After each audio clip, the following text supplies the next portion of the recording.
Ya, bismillahirrahmanirrahim. Assalamualaikum warahmatullahi wabarakatuh. Alhamdulillah. Salatu wassalamu ala Rasulillah wa ala alihi washabihi wa mawala, amma ba'd. Alhamdulillah, pada sore hari ini kita kembali lagi dalam kajian online ngabuburit kita. Kali ini dalam serial pranikah dengan tema Agar Dia Suka Kamu. Insyaallah ini adalah lanjutan dari serial pranikah kita dari sesi pertama kemarin yang pastinya berlanjut sampai materinya selesai. Insyaallah menjadi bekal untuk para pejuang mahar, insyaallah baik yang offline maupun online. Insyaallah kita sudah bergabung dengan pemateri kita Ustadz Sulaiman Faruk. Tanpa panjang lebar lagi, mari kita simak kajiannya dengan tema Agar Dia Suka Kamu. Masya Allah. Baik, bismillahirrahmanirrahim. Kedengaran ya?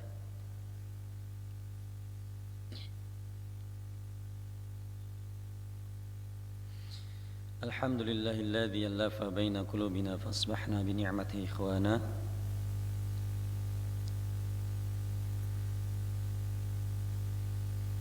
Alhamdulillahilladzi anzala as-sakinata fi qulubil mu'minina liyazdadu imanan ma'a imanihim. Asyhadu an la ilaha illallah wahdahu la syarika lah wa asyhadu anna Muhammadan 'abduhu wa rasuluhu la nabiyya ba'dahu wa la rasulah. Allahumma salli wa sallim wa barik ala sayyidina Muhammadin wa ala alihi wa sahbihi wa sallim ajma'in. Allahumma inna nas'aluka al-ikhlas was-sidqa bil qawli wal amal. Allahumma inna nas'aluka al-huda wat-tuqa wal afafa wal ghina. Allahumma arinal haqqa haqqan warzuqna ittiba'ah wa arinal batila batila warzuqna ijtinabah. أعوذ بكلمات الله التامات من شر ما خلق. بسم الله الذي لا يضر مع اسمه شيء في الأرض ولا في السماء وهو السميع العليم. Ikhwah fillah rahimakumullah dimanapun berada, Assalamualaikum warahmatullahi wabarakatuh. Alhamdulillah, di sore hari yang cukup sejuk ini pesantren Yadul Ulia kita bisa kembali melaksanakan agenda rutin setiap sore ngabuburit online, kajian ngabuburit online di Masjid Yadul Ulia dan disaksikan di manapun Anda berada, terutama yang ada di rumah.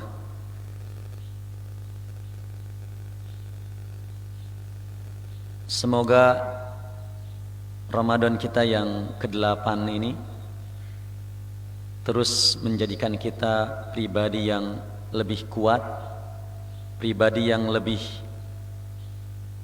cepat tanggap, pribadi yang lebih bisa mempersiapkan diri terhadap segala apapun yang Allah berikan kepada kita, terutama di masa pandemi ini. Semoga Allah segera angkat pandemi ini agar kita bisa kembali bermuajahah secara langsung. Karena saya juga secara pribadi bingung, ini hadapannya cuma sama kamera doang. Meskipun ada beberapa yang hadir di majelis gitu ya. Salawat dan salam kita sanjungkan kepada pribadi termulia kita yang telah memberikan suri tauladan kepada kita dalam mengarungi bahtera hidup dan kehidupan, mempersiapkan nahkoda dan para anggotanya, mempersiapkan segala macam kebutuhan untuk kita umatnya dalam melaksanakan seluruh aktivitas kita, terutama di Ramadan ini. Nabi Muhammad sallallahu alaihi wasallam Ikhwah fillah rahimakumullah, karena waktu kita terbatas, jadi kita langsung lanjutkan serial pranikah ini. Kalau kemarin kita bahas sampai dia adalah kamu, yang pada akhirnya justru kitalah yang harus lebih getol mempersiapkan diri dalam menghadapi segala macam ujian Allah, wabil khusus ujian berumah tangga.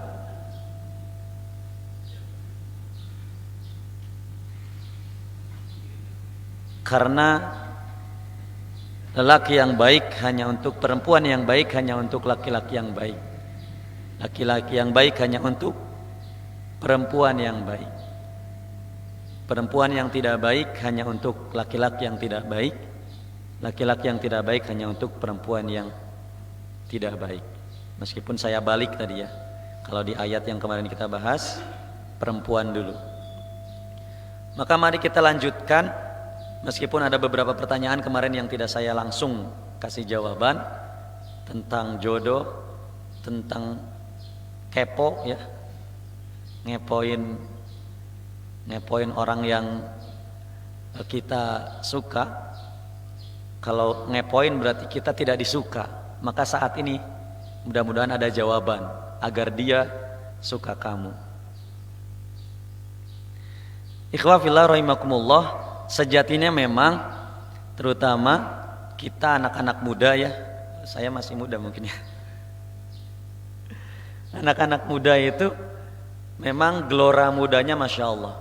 Kalau kata salah satu penyair Indonesia itu kan,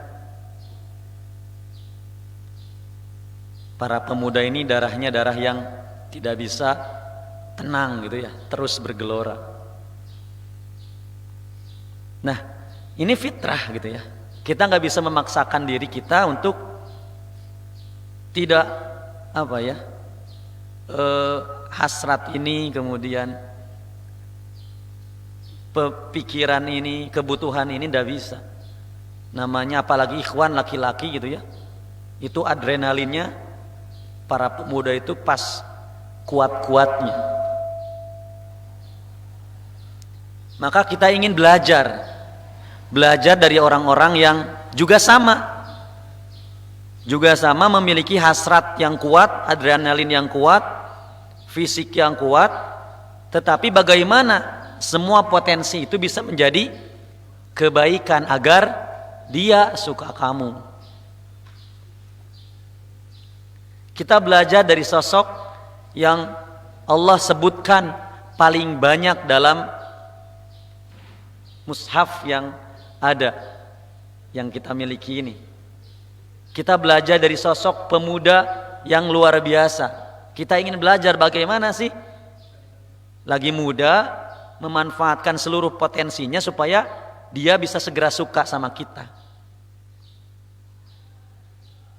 Dalam makna yang sejati tentunya. Karena butuh persiapan daripada terus capek ngepoin gitu ya. Terus stalking gitu ya. Mulai bangun sampai tidur lagi diikuti terus. Capek gitu teh asli sok. Kalian juga pasti ngerasain capek. Ada info baru langsung khawatir. Ada aktivitas baru langsung kita juga ikut-ikutan kebawa emosi, padahal dia mungkin gak peduli kepada kita. Maka mari kita belajar dari sosok terbaik ini yang Allah sebutkan paling banyak dalam Al-Quran. Dialah sosok pemuda yang luar biasa, namanya Musa. Jangan dikira para nabi itu tidak mengalami hal yang sama-sama. Nabi Musa juga sama, pernah muda, adrenalinnya pernah kuat-kuatnya, emosinya pernah luar biasa gitu ya. Sama. Tapi tidak samanya itu, kalau tidak samanya Tidak samanya itu cara menyalurkannya gitu. Kita mungkin dikit-dikit emosi langsung update status gitu ya.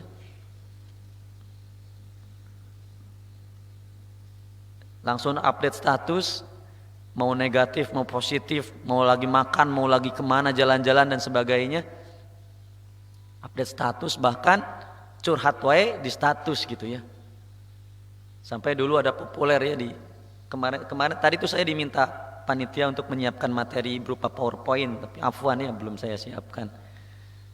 Karena khawatirnya antum wantuna yang menyaksikan itu fokusnya ke slide, bukan ke saya. Saya ini karakter laki-laki yang pencemburu. Jadi kalau saya diduakan oleh slide saya nggak suka. Tapi ala kulli hal tadi hasil diskusi, mudah-mudahan materi selanjutnya mah ada. Katanya untuk mempermudah orang-orang yang tidak bisa menyaksikan langsung supaya ada materi. Nah, ini hanya untuk membantu saja. Tapi intinya mudah-mudahan segala kondisi yang ada bisa kita manfaatkan sebaik yang kita bisa. Termasuk tanpa adanya slide atau tampilan-tampilan materi gitu. Dulu ada viral ya, baru awal-awal Facebook rame gitu ya. Laki-laki yang hatinya terluka kemudian melampiaskan ke media sosial, mempotret dirinya dengan dalam kondisi mulutnya yang dijahit gitu ya, karena sakit hati. Dengan captionnya, saya tidak akan lagi berbicara dengan kamu, katanya gitu. Wah, ini pemuda macam apa kalau udah kayak gitu. Mudah-mudahan memang tidak ada yang suka yang kayak gitu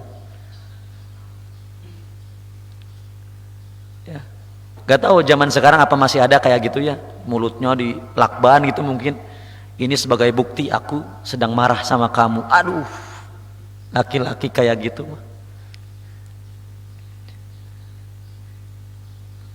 Bahkan nauzubillah min dzalik, dulu juga viral ada yang memaki-maki malah orang tuanya gitu ya di statusnya. Masya Allah, fitnah media sosial gitu. Nah, kita berusaha sebaik mungkin untuk menghindari hal-hal semacam itu. Seorang muslim itu harus kuat ya, harus kuat. Dan kita sudah berusaha, selalu harus berusaha meminta kepada Allah agar dikuatkan juga. Maka mari kita masuk, kita cari tahu bagaimana sih Musa waktu muda alaihissalam, waktu muda gitu. Karena sama, apalagi Nabi Musa alaihissalam sebelum diangkatnya di Nabi terkenal kekuatan fisiknya. Kita masih ingat mungkin suatu hari Nabi Musa keluar berkeliling di kota Memphis ya, di Mesir sana, di negerinya para Fir'aun, melihat ada perdebatan percecokan antara kaumnya dengan kaum Fir'aun. Ya, masih ingat mungkin kita ini. Kemudian kaum Nabi Musa itu, Bani Israel meminta tolong, wahai Musa tolong saya. Ini saya sedang dizolimi oleh kaum Fir'aun ini.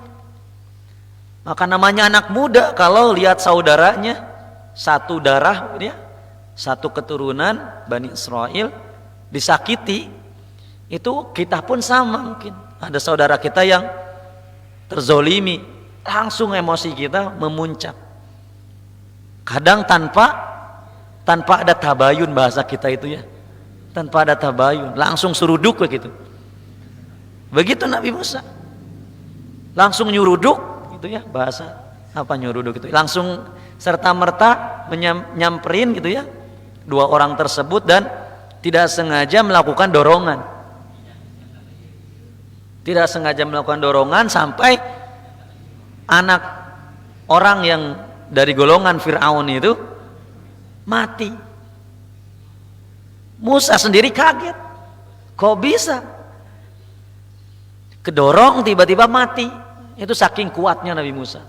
Kita sering dengar bagaimana Nabi Musa menghancurkan batu hanya dengan tongkatnya gitu, jebret gitu. Saking kuatnya Nabi Musa. Itu darah muda ya gitu, darah muda ya gitu fitrahnya. Tapi lihat setelah ini, karena Nabi Musa menyadari, Allahu Akbar, Ini dari setan. Musa menyadari, Musa muda ini menyadari bahwa apa yang dilakukannya itu dari setan. Maka langsung sadar ya, setan. Pokoknya kalau lagi salah nyalahkan setan lah. Tong nyalahkan batur ya, jangan nyalahin orang lain, nyalahin setan. Wah, ini perbuatan setan. Langsung minta ampun. Maka Musa langsung meminta ampun kepada Allah. Rabbi inni zalamtu nafsi faghfirli faghfaralah. Sudah sadar, mati ya, mati sadar langsung minta ampun. Itu karakter pemuda yang baik. Setiap kesalahan langsung ditutupi dengan kebaikan, dengan taubat. Sebaik-baik manusia yang berdosa adalah ketika dia langsung taubat, kan gitu. Atau tutupilah setiap keburukan dengan kebaikan, langsung taubat. Saya yakin antum-antuna semua yang muda itu emosi itu, perasaan emosi itu ya, kadang gak kekontrol, kadang langsung melampiaskan. Termasuk saya juga, karena saya masih pemuda gitu ya, masih pemuda meskipun sudah punya buntut di belakang, masih pemuda.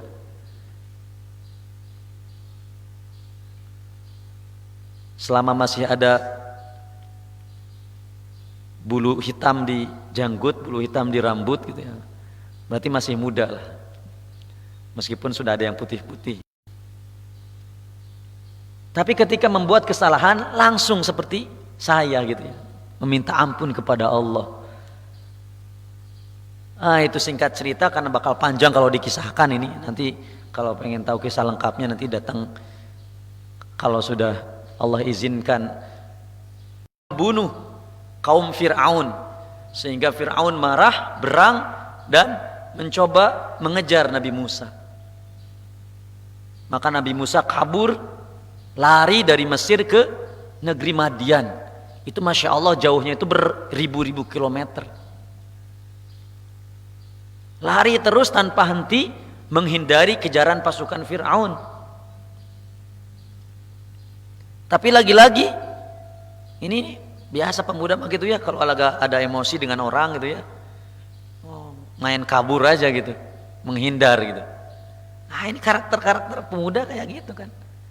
Cari ketenangan lah alasannya itu, menghindar dari permasalahan, kabur dulu gitu, menghindar dulu.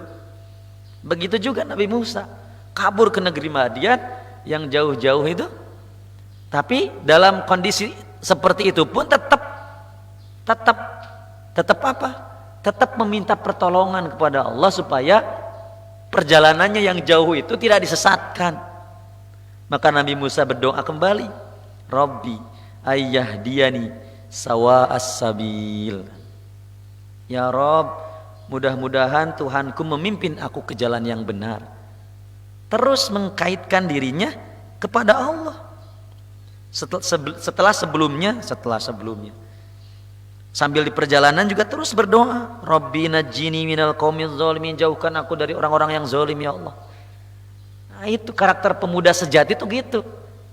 Setiap ada permasalahan, bukan curhat di media sosial, yang ngamuk-ngamuk di media sosial. Ini nasihat kepada diri saya pribadi.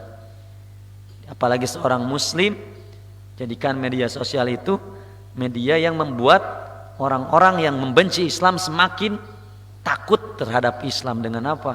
Postingan-postingan yang luar biasa gitu ya, menunjukkan kekuatan Islam. Positif semua. Ini karakter pemuda gitu. Senang curhat, ya. Senang ngadu, ya. Banyak masalah, apalagi. Rasa-rasanya setiap pindah tempat itu ada masalah terus. Kok mau pemuda mah ya galauan gitu ya, galauan. Pengennya main ego wae gitu. Tapi ini yang diajarkan Musa kepada kita alaihissalam, dengan cara apa? Setiap permasalahan curhat sok mangga curhat, ngadu sok mangga ngadu, tapi ngadunya ke yang maha mendengar aduan, yang maha memiliki semua solusi, Allah. Awal ini pemuda sejati tuh gitu. Melakukan kesalahan ya, tapi langsung taubat. Galau ya, tapi curhat ke Zat yang maha tepat. Terus bingung ya, tersesat di jalan ya. Pemuda kayaknya kan, kalau sudah pemuda juga dulu juga gitu, pindah, hijrah, nyari pengalaman keluar kota, cari jati diri gitu ya. Di satu kota itu ada masalah, pindah lagi ke kota yang lain, alasannya cari jati diri. Terus kayak gitu, dari kota itu pindah lagi ke kota yang lain, cari jati diri, yang akhirnya balik lagi ke sana. Itu pengalaman pribadi gitu ya. Di tengah permasalahan itu, Nabi Musa nyampe di negeri Madian, ketemu satu rombongan para pengembala. Di tengah kerumunan para gembala ada yang janggal gitu ya, ada yang ganjil.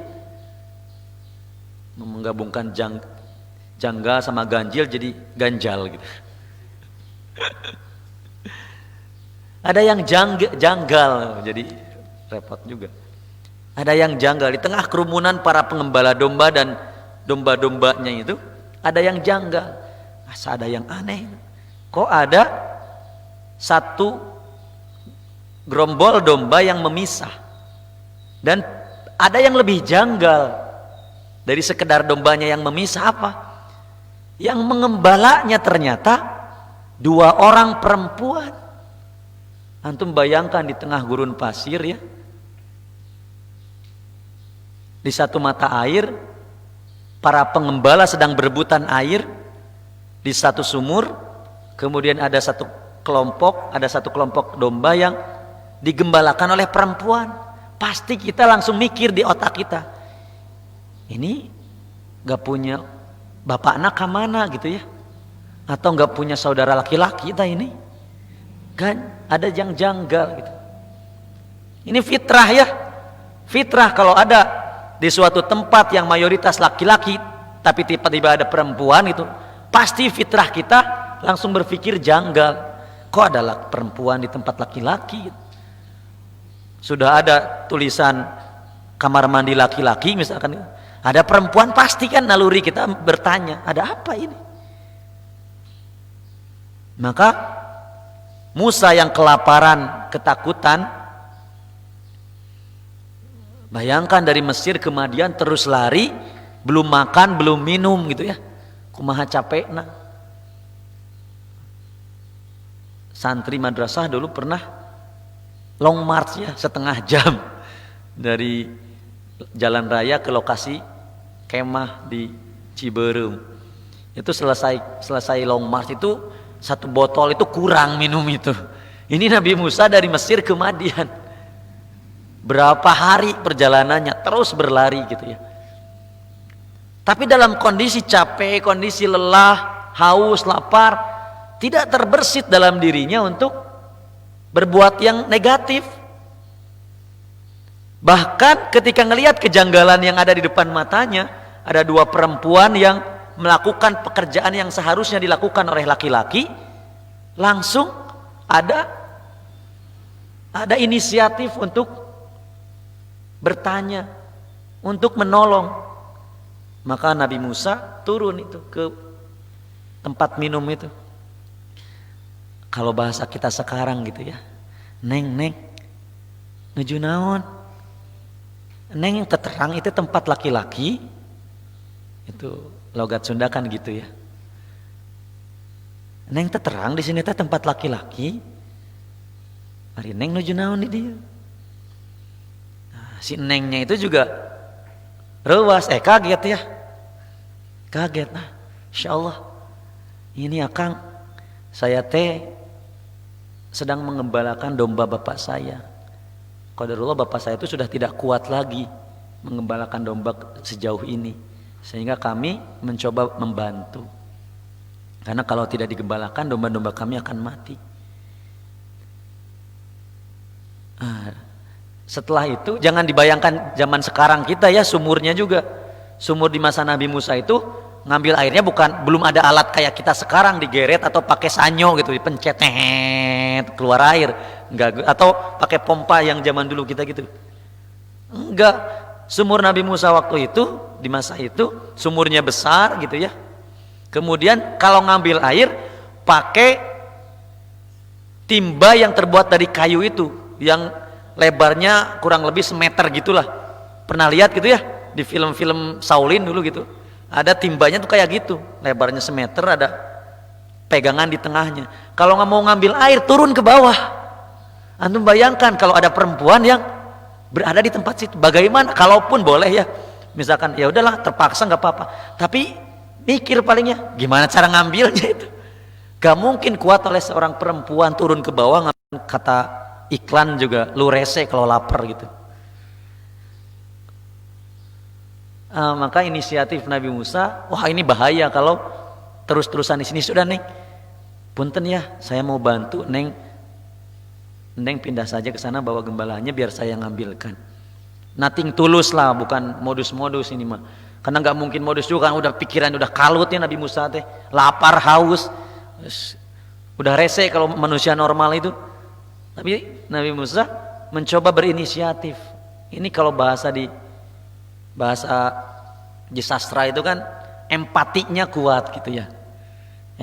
Empati itu rasa ingin menolong tanpa harus diminta gitu. Karena kalau ada simpati ya simpati doang, misalkan ya iya ya kasihan ya, itu simpati doang. Nah, kalau empati ada gerakan, ada usaha. Karena kalau tidak gitu ya bagaimana mungkin dombanya bisa minum gitu, gembalaannya itu. Maka lihat karakter pemuda ini, pemuda yang emosinya tinggi, egonya tinggi, pemarah juga gitu ya.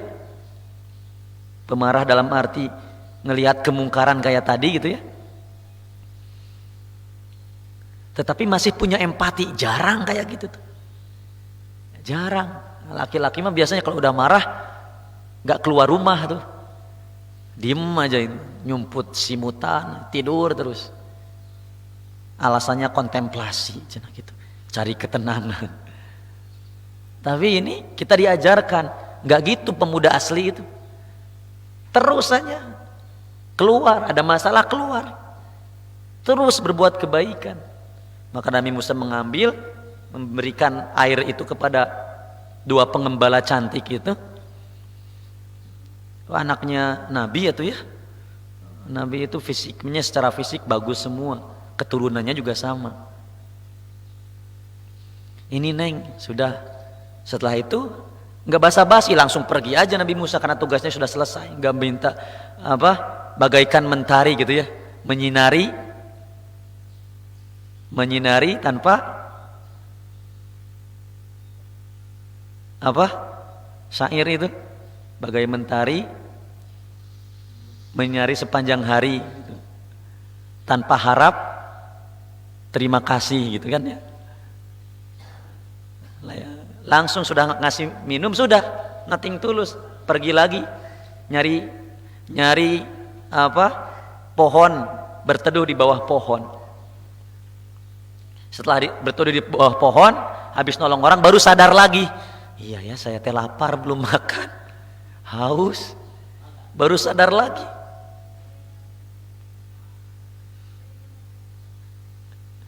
Maka ketika kesadaran itu muncul, Nabi Musa fitrahnya orang lapar itu pasti membayangkan makanan minuman gitu.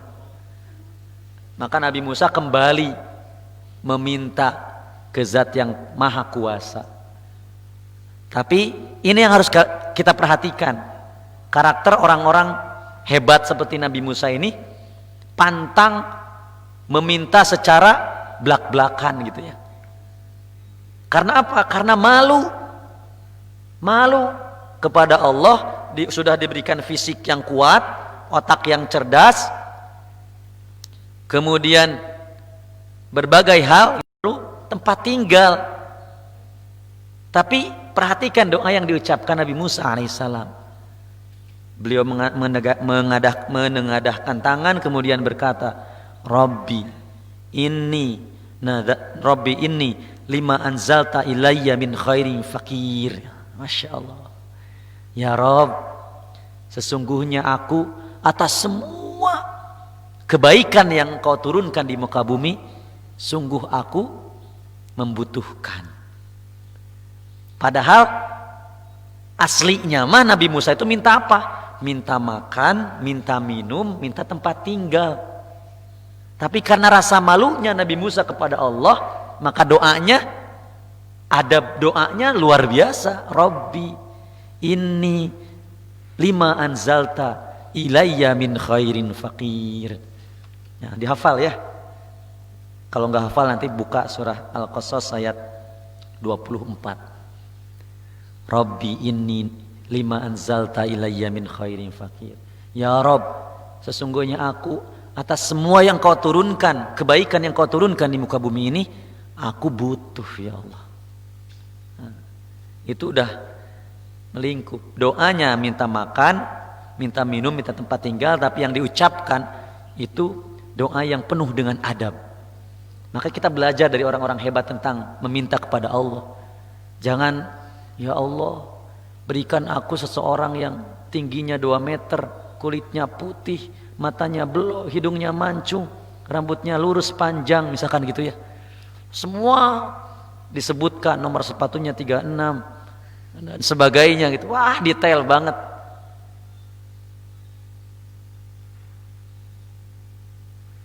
Allah Maha Pengabul doa, ya. Kemarin kita sudah belajar itu. Allah Maha Pengabul doa, ya.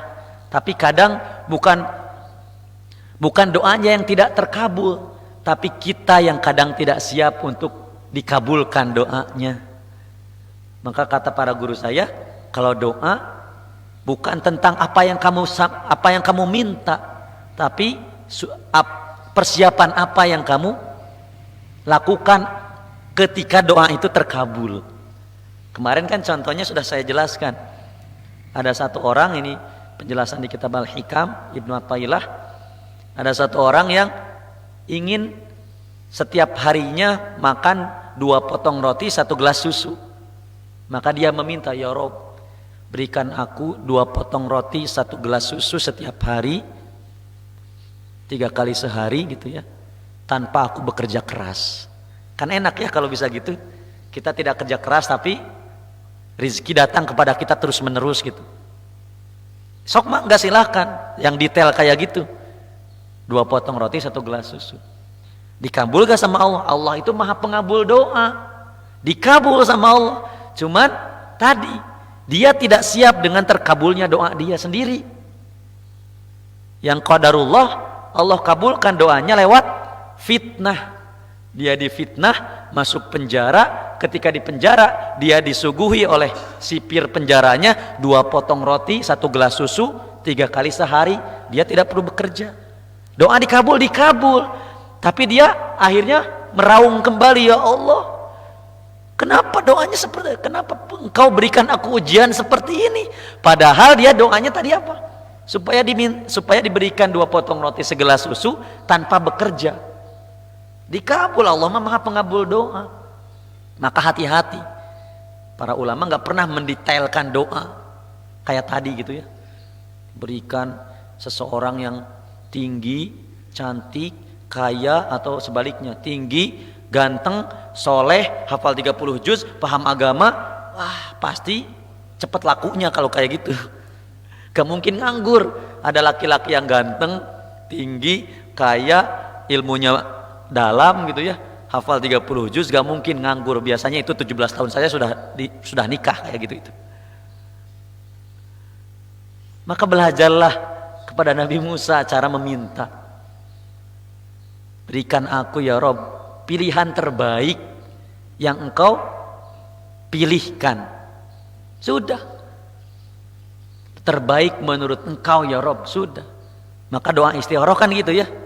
Ya Allah, berikan aku seorang yang baik untukku, untuk keluargaku, untuk agamaku, untukmu, dan sebagainya kan di doa istikharah itu. Jangan kayak anak kamu muda zaman sekarang atau saya dulu gitu ya. Ya Allah, jodohkan aku dengan dia.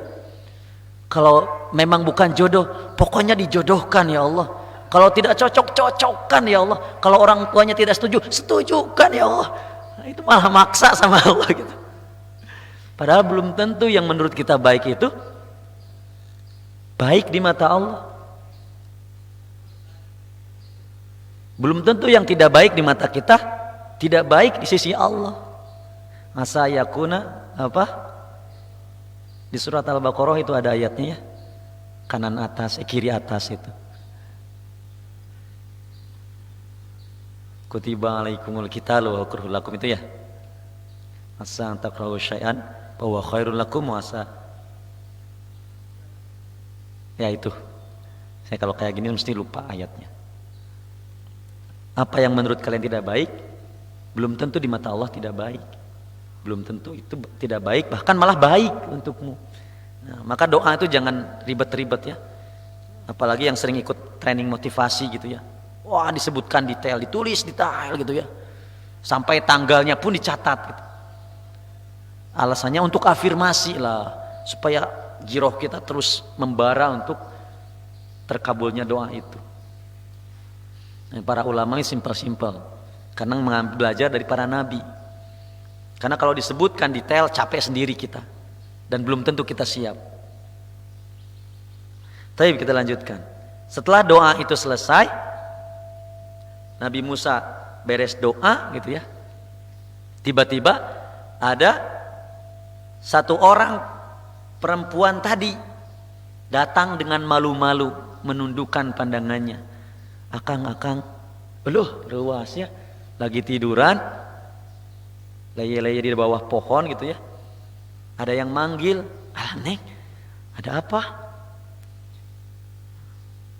Itu Kang, disuhunkeun Bapak ka bumi. Bapak bade nyuhunkeun hatur nuhun, bade ngahaturkeun nuhun, mau mengucapkan terima kasih. Nah ini kita belajar lagi. Tadi Nabi Musa doanya malu-malu, maka datang perempuan yang juga malu-malu. Bukan malu-maluin kayak saya gitu ya. Yang menundukkan pandangannya kemudian mengatakan dengan berhati-hati, "Wahai pemuda, akang-akang," kalau kita mah gitu. Oh gitu ya. Ya sudah tuh. Nah ini adab Nabi Musa juga memperlakukan perempuan yang bukan mahram. Tebih tuh Neng, lumayan akang. Ya sudah tuh, kalau gitu nanti saya yang jalan di depan, Neng jalan di belakang. Itu adab laki-laki jalan sama perempuan ya, nggak boleh jalan di belakang perempuan. Karena mata kita itu mata yang mudah dibersihkan setan itu.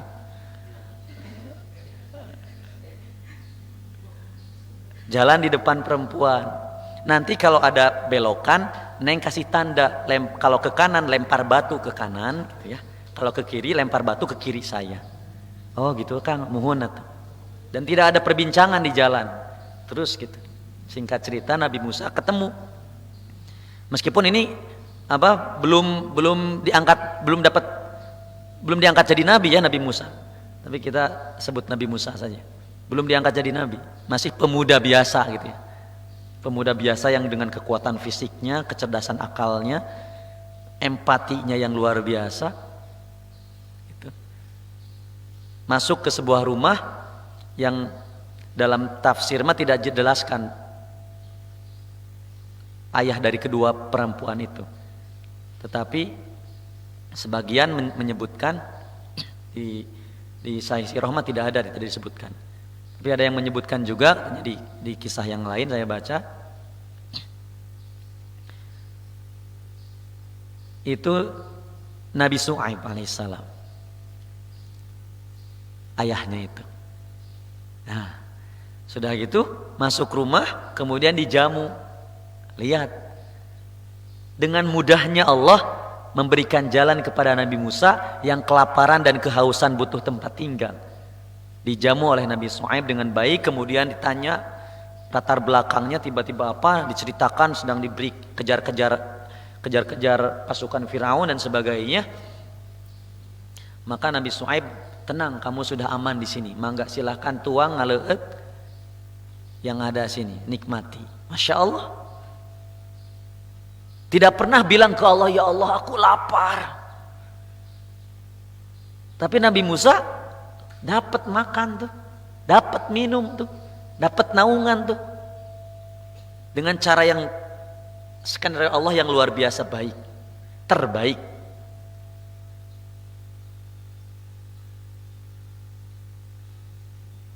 Kemudian si ayahnya ke belakang, si perempuan satunya bilang, Pak, bahasa Sunda makan apa ya? Apa?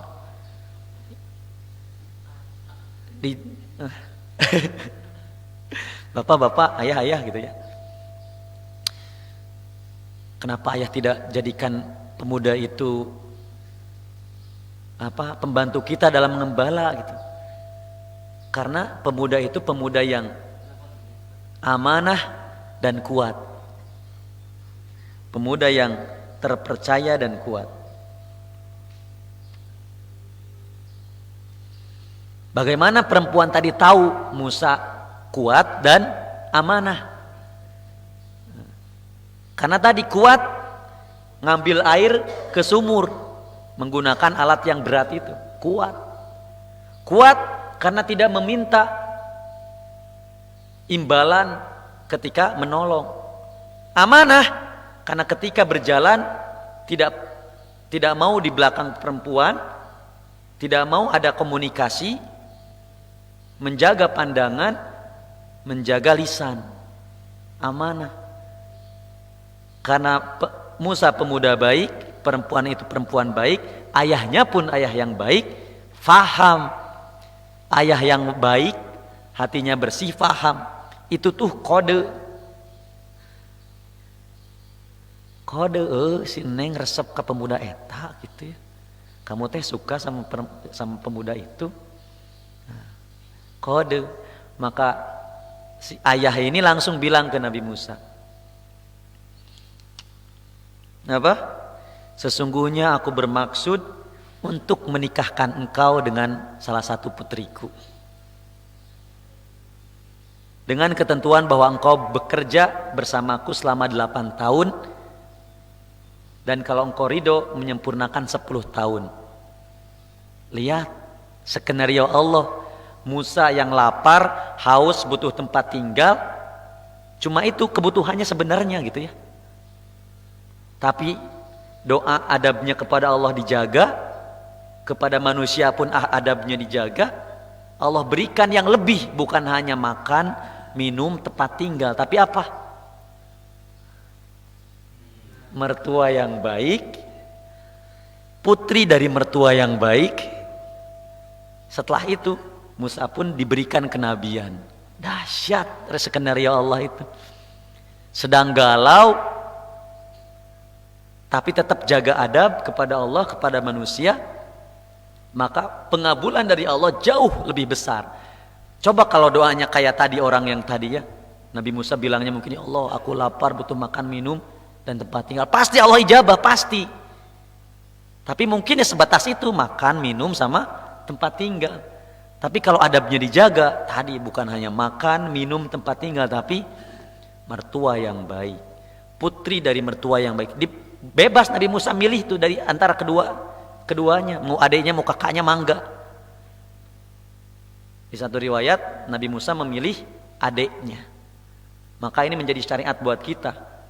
Nggak ada istilah naon kalengkahan teh ya, karumhal gitu ya, karumhal. Kalau memang sudah jodoh, segerakan. Penjelasan kita, guru kita kemarin-kemarin itu kan gitu. Beberapa hal yang harus disegerakan, diantaranya kalau ada laki-laki yang kamu anggap baik, soleh, sudah kelihatan solehnya, baiknya, segerakan. Kalau tidak maka akan datang fitnah di muka bumi ini. Nah, mungkin banyaknya fitnah sekarang itu termasuk fitnah pandemi, gara-gara banyaknya pemuda baik yang ditolak.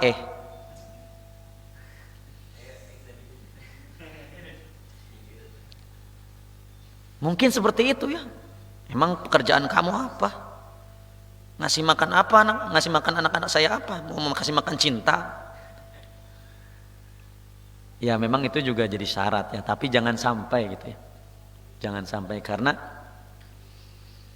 Yang utama tetap ada di dinnya kan, tetap ada di agamanya. Perempuan itu dinikahi karena 4 hal. Itu hadis terakhir yang dikaji tadi. Pas ya, nyambung ya. Metode pendidikan Nabi yang ke-30 tadi, contoh hadisnya tentang itu. Wanita dinikahi karena 4 hal. 5 liha karena hartanya, linasabiha karena nasabnya, lijamaliha karena kecantikannya, parasnya. Itu fitrah kita laki-laki maupun perempuan ngelihat calon pasangan tuh ya 3 itu pasti. Parasnya,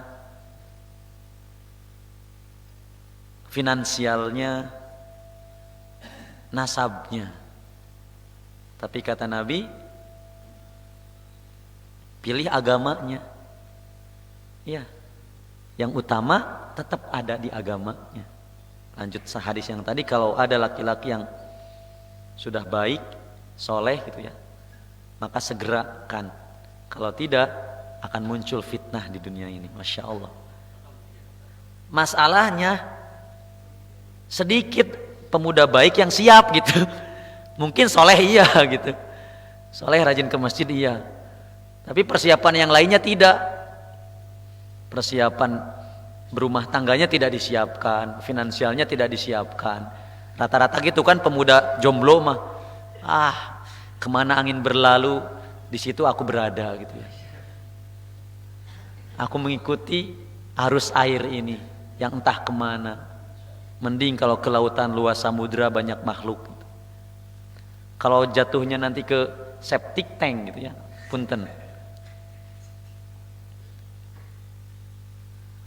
Masalahnya ini jadi PR kita para pemuda.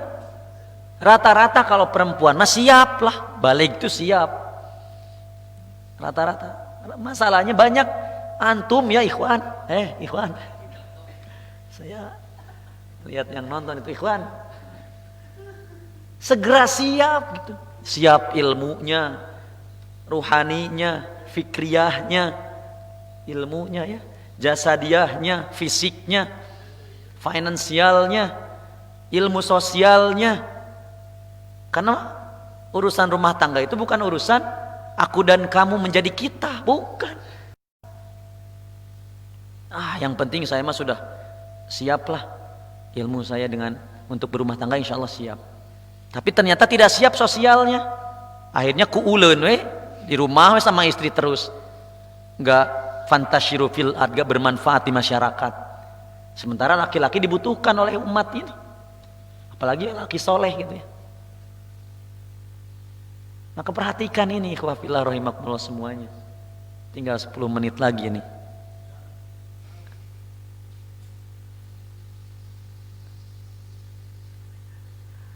Tinggal 10 menit lagi. Maka cara terbaik ya, cara terbaik setelah kita meniatkan diri untuk meneruskan bahtera kita, bahtera hidup kita ya, yang awalnya pakai sekoci kecil sendirian gitu ya, gini-gini, kita berharap memiliki kapal Titanic misalkan gitu ya, keluarga besar, maka harus disiapkan semuanya. Cara persiapannya agar dia suka kita itu, ya dekati dulu dia yang memiliki segalanya. Dekati dulu. Maka lihat fragmen tadi di Nabi Musa alaihissalam ya, sebelum jadi nabi, setiap halnya selalu gini sama Allah, ngelakuin kesalahan gini ya, dikejar pasukan Fir'aun gini lagi, tersesat di jalan gini lagi, kemudian kehausan kelaparan gini lagi. Coba bayangkan kalau itu kita gitu ya, wah kita mah pasti langsung gini, ada masalah, dikejar penjahat, dikejar pasukan gitu. Langsung gini, tolong aku dikejar gitu. Tersesat di jalan langsung GPS itu.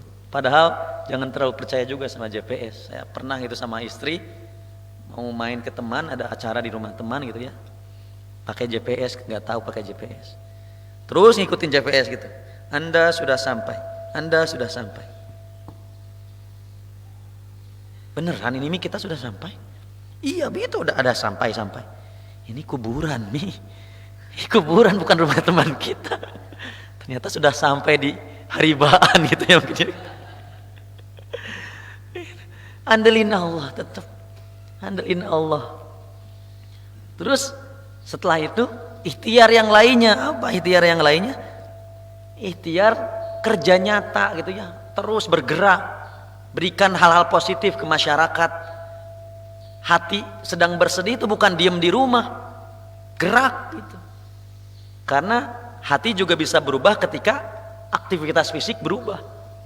Kalau hati sedang bersedih kemudian kita mengurung diri aja di rumah, tambah galau.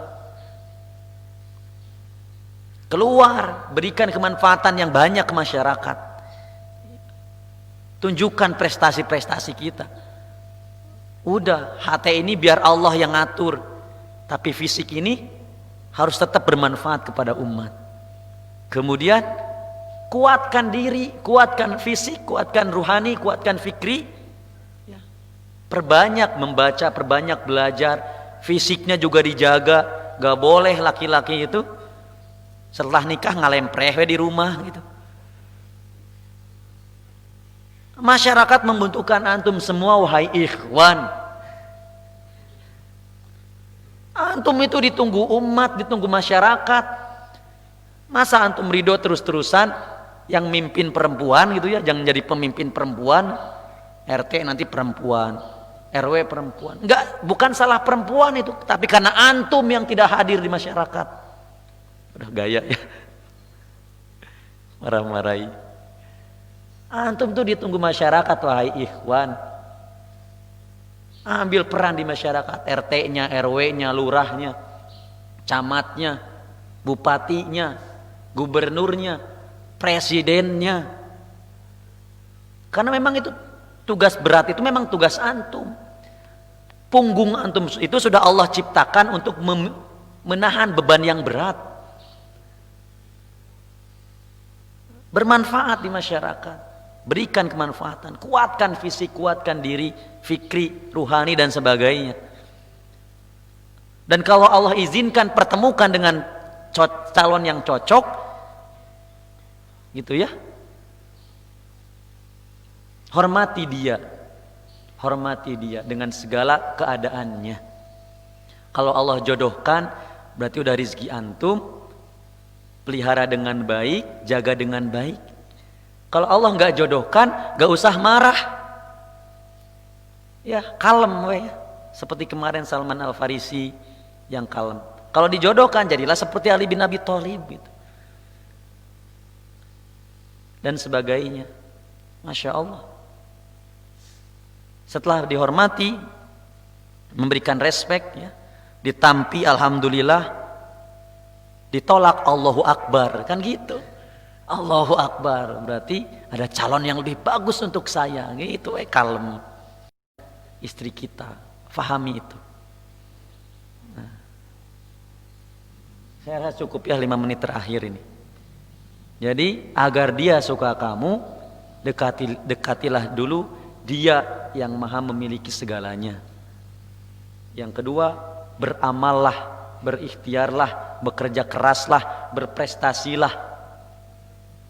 Yang ketiga, harus kuat, harus berani. Tong kuuleun laki-laki, tong maluan. Dan yang juga pemalu. Itu klop kan? Klop dengan materi kita sebelumnya. Maka kuncinya ada di antum-antuna semua. Nah, kalau sudah semuanya dilakukan, ikhtiar sudah dilakukan, kalau Allah berikan jodoh, alhamdulillah, syukuri itu, dijaga, dirawat. Sampai kondisi pertemuan itu menjadi kondisi yang Allah banggakan. Karena sebuah akad itu, arasy pun bergetar gitu ya. Allahu Akbar. Subhanakallahumma wa bihamdik. Asyhadu an la ilaha illa anta astaghfiruka wa atubu ilaik. Akhiru dawana, jika ada yang ditanyakan, gak usah banyak-banyak ya. Mudah-mudahan uraian singkat ini menjawab pertanyaan kemarin tentang jodoh dan tentang kepo. Nah, karena Nabi Musa tidak banyak kepo, perempuan yang kan tadi pun tidak banyak kepo, sudah kelihatan dari karakter, dari aktivitas fisiknya kelihatan. Cukup, nggak usah terlalu diuber-uber ya, 24 jam aktivitasnya apa, tahun lalu apa, 3 tahun yang lalu apa, 5 tahun yang lalu apa. Wah, capek sendirian tuh. Sudah, gitu ya. Baik, saya kembalikan ke pembawa acara. Jazakumullah. Ya, alhamdulillahirrahmanirrahim. Itu tadi tips atau materi dari Ustaz Sulaiman Faruk. Nah, sudah lumayan terjawab kan teka-tekinya agar dia suka kamu itu maksudnya adalah agar kita ini dipantaskan oleh Allah supaya bertemu dengan jodoh kita, seperti itu. Baik, kepada para penyimak, barangkali ada yang ingin bertanya ataupun berdiskusi, asal jangan curcol, bisa menggunakan fitur raise hand apabila ingin berkomunikasi langsung, ataupun bisa menggunakan fitur Q&A ataupun juga chat.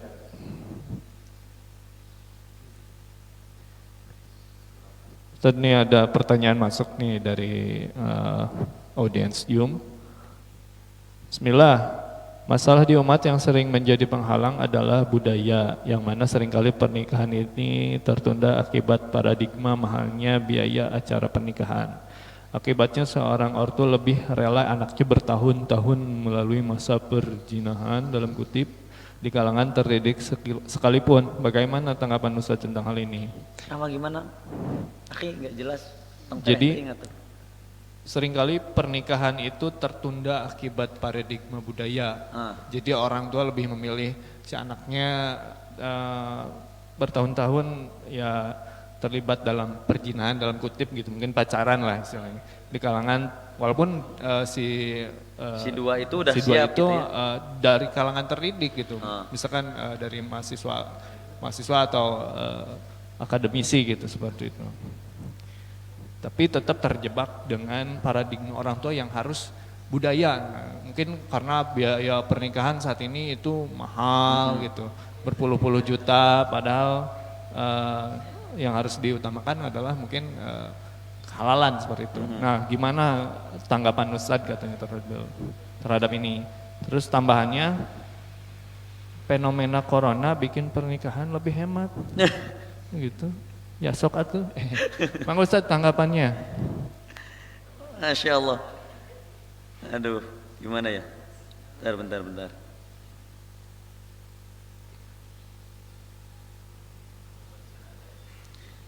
Bagaimana menanggapi fenomena seperti tadi itu ya, di kalangan terdidik, tapi karena budaya, akhirnya mereka terpaksa harus jalan belakang gitu ya, jalan belakang, jalan yang tidak halal gitu ya, terus melakukan perzinahan dalam tanda petik. Insya Allah ya, ini insya Allah jawabannya ada di materi selanjutnya. Tentang apa yang ketiga teh? Budaya. Yang karakter laki-laki sejati, nanti insya Allah ada dibahas di situ. Saya akan uraikan juga di situ fenomena yang insya Allah fenomena yang terjadi seperti yang tadi disampaikan gitu. Itu saya mah karena kita episode gitu ya, nggak mau saya langsung bahas semua karena khawatirnya tadi belum siap menerima jawaban. Insya Allah itu akan kita bahas nanti. Tapi berkenaan tentang fenomena corona kemudian pernikahan menjadi murah gitu ya, ya disyukurilah, Masya Allah. Bagi muslimah apapun yang terjadi cuma dua gitu ya, syukur sama sabar. Dan ini Masya Allah, fenomena ini menjadi ibrah buat kita bahwa ini adalah cara Allah untuk menguatkan umat Islam terutama gitu. Entah ini musibah atau berkah gitu ya, tetap husnuzon sama Allah gitu. Nanti insya Allah akhi itu karena bakal panjang uraiannya, ini waktu kita terbatas.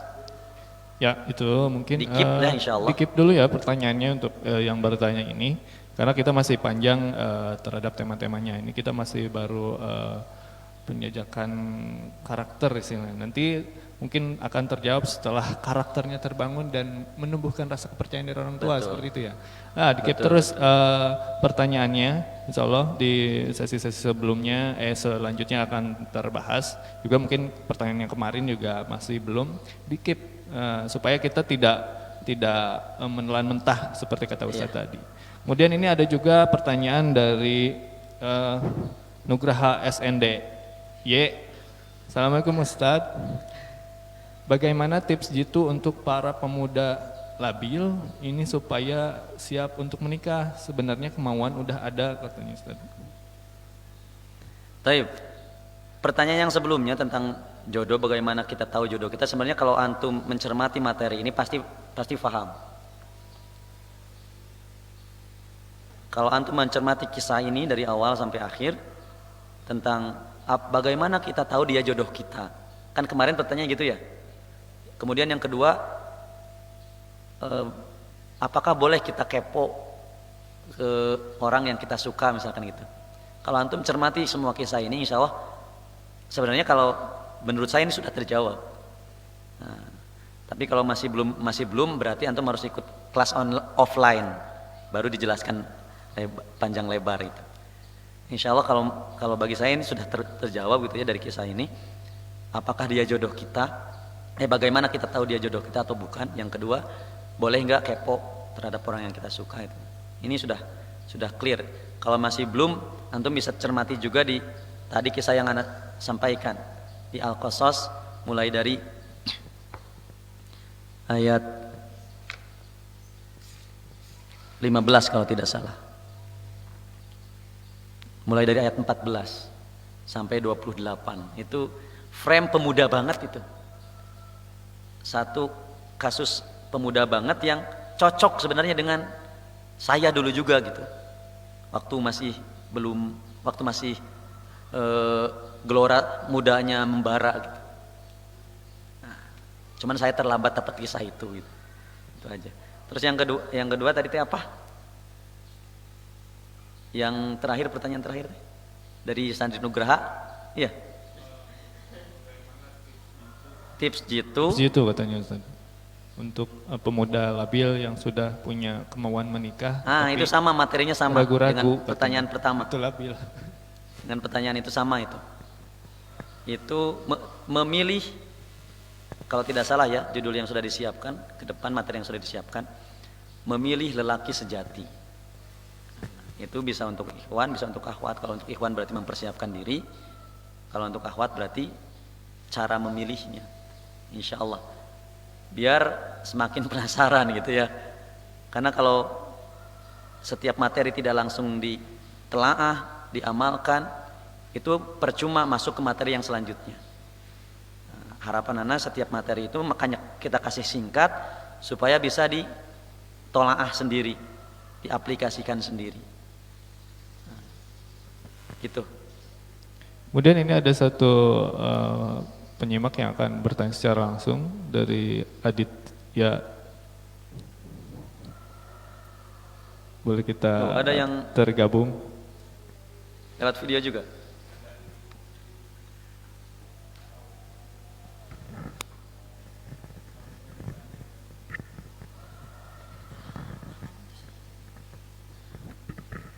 Aditya DLKN ya. Delkon. Assalamualaikum warahmatullahi wabarakatuh. Assalamualaikum.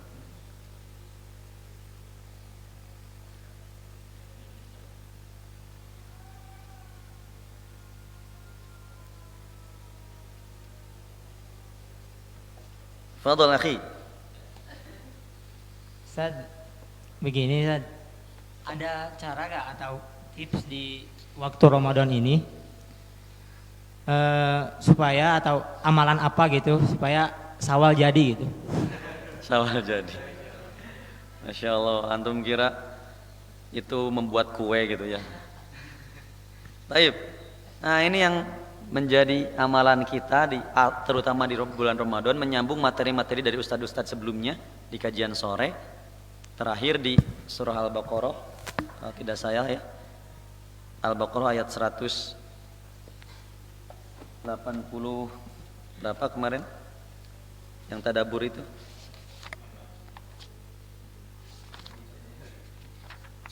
186 ya. Wah, itu cocok pas. Itu belum saya singgung tadi. Mumpung ini Ramadan, sa'atul ijabah gitu ya. Sa'atul ijabah. Antum perbanyak tuh kedekatan dengan Allah. Doa terus. Doa dalam sholat, doa dalam tilawah, doa dalam sujud, doa dalam menjelang berbuka, doa dalam qiyamul lailnya, setelah tarawehnya. Wah, perbanyak besok. Karena itu karakternya Allah mah tidak perlu apa ya, ada penghalang. Kalau mau doa sama Allah mah klik langsung nyambung. Ya Rob, ya Rob, ya Rob, Allahumma, Allahumma, terus gitu. Ini kalau Allah izinkan pandemi ini diangkat di Ramadan, sekali lah main tarawehnya di Masjid Yadul Ulia gitu. Ada satu doa di taraweh itu yang Masya Allah itu wajib antum ikuti itu. Panjang doanya. Orang Jawa itu kalau bilang panjang sekali, panjang. Itu di doa salat witir terakhir kan panjang Masya Allah. Itu bisa manfaatkan momen-momen ini. Ramadan perbanyak itu.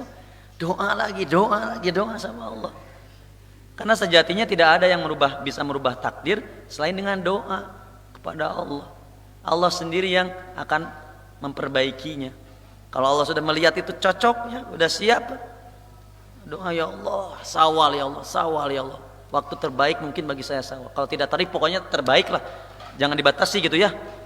Kayak tadi jangan dibatasi, jangan sok tahu gitu. Seolah-olah kita yang paling tahu kondisi kita. Allah yang paling tahu. Ya Allah, saat terbaik, jodoh terbaik, kondisi terbaik, kemampuan terbaik ya Allah. Nah, udah, itu aja tiap hari mumpung ini. Mumpung bulan Ramadan. Antum apalagi di rumah aja gitu ya. Nah, udah ngumpet di masjid aja sekarang, ngumpet aja terus minta sama Allah. Itu mungkin ya akhi ya. Mudah-mudahan sedikit membantu karena sudah lebihnya banyak. Ini khawatir ibu-ibu yang di rumah ini belum siap-siap. Ya, boleh Ustaz. Alhamdulillahirrabbilalamin. Telah selesai materi kajian pada sore hari ini. Semoga para penyimak bisa mengambil ilmu dan juga hikmah dari setiap apa yang disampaikan ya.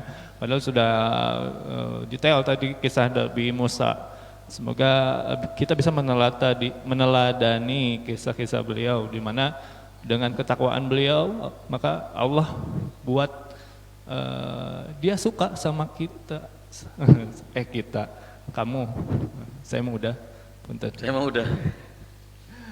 Ya,